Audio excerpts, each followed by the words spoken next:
Just a quick start off with team news. Any injuries, or have you got a pretty much fully fit squad? No, we're fully fit, ready to go. Right. And how do you see this game? Is it a chance for you to give a few players who haven't had as many minutes a game?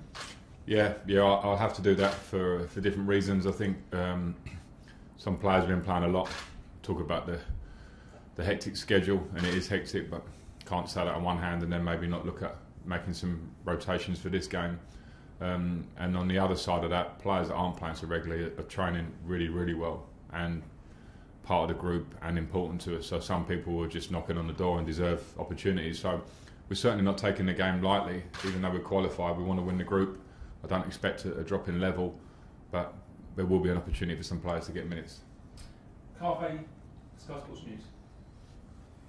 Frank, I just wanted to ask you about the news that John Terry is one of the favourites for the Derby County job. Obviously you know him well and you know Derby County well as well. Do you think he would be a good fit for the club? Yeah, I think John is destined to be a manager. He's obviously working very well alongside Dean over the last few years at Aston Villa, so would have been learning a lot, but what John knows and his experiences in the game as a player will be huge. I know that from playing alongside him so long, what he has to offer. So I think it's a great opportunity potentially for him, if true, and for Derby. I've got a lot of affection for Derby for my time there. It was short, 1 year, but I know what a great club it is, what great fans they have, what a great feeling there is in the city for the club. And John will be a hungry, ambitious manager, whether it's Derby or whatever other opportunities come his way as he goes along. So I don't know anything, but John is going to be a fantastic coach in my opinion. Moose, talk sport. Hi Frank, now you said you want to win the group, but how hard is it to motivate players when you've already qualified and in a sense this is, to all intents and purposes, dead rubber? Well, it certainly isn't a dead rubber, Moose. I know what you're saying, but we want to win the group for different reasons. Obviously, in your pathway through, it's not clear always that coming first is the beneficial position, but we generally want to do that. Also, in terms of motivation, when I'm talking about players that might play that haven't played so many minutes, their motivation is to try and show why they should be in the starting 11. I have difficult choices, and it's an opportunity for players to give me more difficult choices going forward. And as a collective, we're on a good run. We haven't, lost since Liverpool, which was a difficult game for us for circumstances that happen in game. And my feelings in football are, my experiences are that if you are going well and you decide you want to switch flick the switch off, Moose, and flick it back on again, it doesn't work that way. So we have to remain consistent in our approach. Nick Fuel. Hi Frank, thanks for your time as always. Just on Billy Gilmour, is he ready for action yet? And whether he is or not, just in the wider context of him this season, where do you see him sort of fitting in this year? Because obviously I guess last year was a very early jump in for him, wasn't it? So does he need a bit more time, or will we see him again as things unfold? No, he's fit now, Billy. He could probably do some more match minutes, which are hard to get in the COVID times. He's behind the scenes because of the way the bubbles are here at Cobham, but he's in the squad tomorrow. It would be nice if he can get some minutes over, particularly these two Champions League games remaining in the group stage. And where do I see him? I see him hopefully coming back at the level he was at just before he got injured. He made a great impact. There'll be so much more to come from him generally at this club because of the talent that he has. He's got a great attitude, trains brilliantly. He's looking spot on, so he comes in just to compete in the squad with the other players in that midfield area. Cristina Perez. ¿Qué tal? Muy buenas tardes, Cristina Pérez en directo. Hello, Frank. Hi. Oh. I would like to know what do you think about the Sevilla FC and its manager, Julian Lopetegui. Which are their biggest virtues, and what are you expecting for tomorrow? I think they're a fantastic team. We felt that when they played at Stamford Bridge. It was a difficult match for us. I think they have a great coach, a really great coach. I think it's very evident when you watch his team play that he is a top coach, and he's the style of the team, the work he must do behind the scenes. They have a lot of threats that remind me of Premier League teams in terms of their attributes, with the physicality, with the speed of their game, with their willingness to cross balls into the box and the energy in their team. So I expect a really tough match. Matt Law, Daily Telegraph. Hi, Frank. Can I ask you about Callum Hudson Odoi? Does he come back into contention for this match? And also, was it difficult to tell him that he wouldn't be part of the squad at all for the Tottenham game after he'd scored against Rennes in the last Champions League game? Yeah, it was difficult, Matt, and I've been really pleased with his training lately. I've spoken about Callum at different times since I've been in the job, and his training and attitude at the minute is bang on. Work ethic in training, that's reflected in scoring against Rennes and playing well. Coming on against Newcastle, I thought he was bright, going away with the 21s and doing well.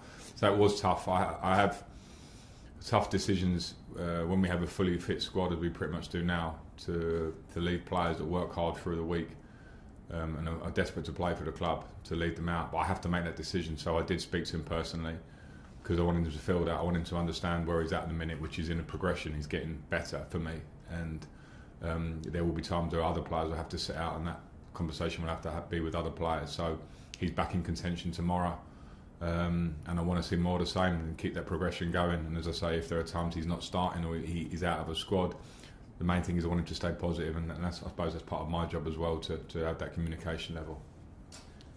Carlo Garcia.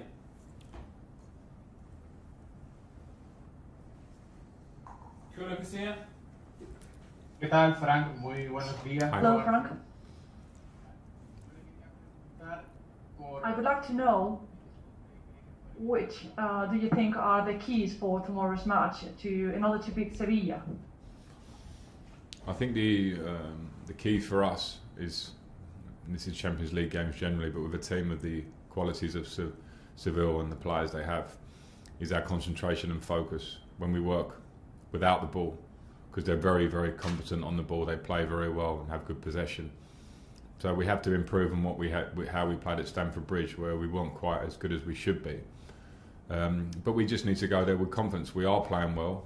We will respect them as a team. But the way we are playing, if we can keep the level of form, I expect us to be able to go there and really compete against that good side that they are. Andy Dillon. Hi Frank, can you hear me okay? Hi Andy, gotcha.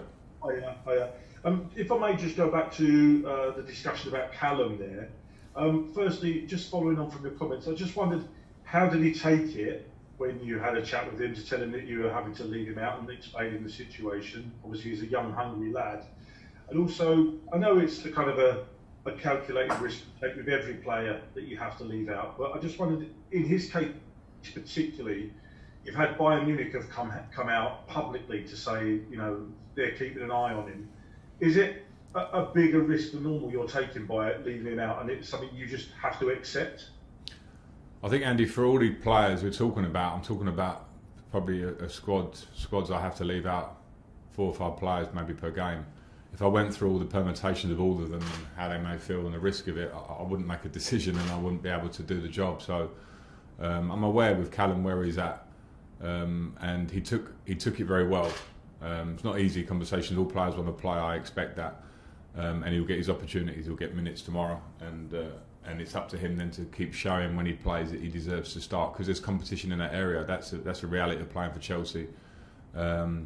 So I'm not worried about the noise around it or the permutations of not being in the squad might mean down the line. I'm just worried about picking the right squads, and at the same time, if I feel like I'm taking someone out of the squad when they kind of deserve to be in it, I just have to be straight and honest with them on that point and try and work with them to keep them positive and working in the right direction. And hopefully with Callum we got that. His reaction to me saying it to him was great. His reaction since the game and training today has been great, and you can show when he plays. Okay, last 2, Iker Castano and then same bell to finish.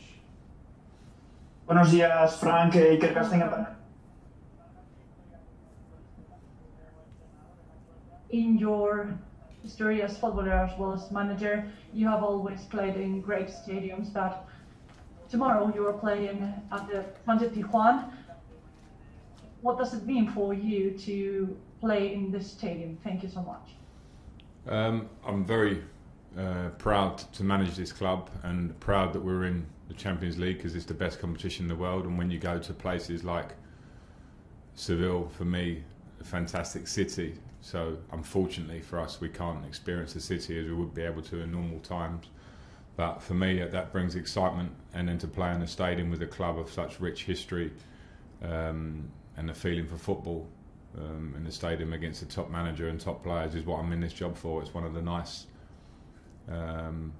perks, if you can translate that, of the job, is managing this level of game at these type of stadiums.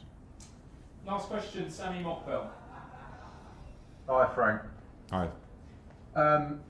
With regards to back to Callum again, just generally with regards to young players and the kind of peaks and the troughs that they have during the early part of their career, have you been able to maybe identify areas in your early part of your career where you can relate to what he's going through at the moment, and maybe had a conversation with Callum about that?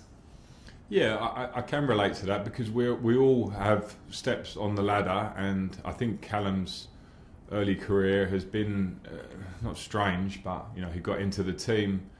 There was a lot of talk around him, I know, the year before I came, and then he got a really, really bad injury, and I think for a big part of last season, the back end, and even this season, I think Callum made these quotes himself when he was on international duty. He was feeling the injury a little bit, and I think now time and work is showing him to be back, hopefully in recent form, to where we want to be. And then you realise that he's still a developing player, because when there's a lot of talk about a player, you kind of think that maybe they've been around longer than they have. He's still a very young man. So unfortunately for him, because it's not nice to tell someone they're not in the squad, but I have to see the bigger picture, and I know that Callum has hundreds of games hopefully in front of him and progression to make, and will have big impact because of the talent, as long as he has the hard work which he's shown at the minute. So in the short term he might not like it, I get that, but the other options are, I have to look around, who else do I take out the squad? Another day it will be somebody else. So those are part of my job. I said it before at the start of the season, I said it to the players, having the squad that we have, and most Premier League teams have big squads. If you look at Tottenham, for instance, at the weekend, Gareth Bale on the bench, Dele Alli not there, but it has to be a strength and not a weakness, and that's only the strength of the group when players are not playing as much. And at the moment I feel the group's really strong, and again that's why players will get minutes that they deserve tomorrow.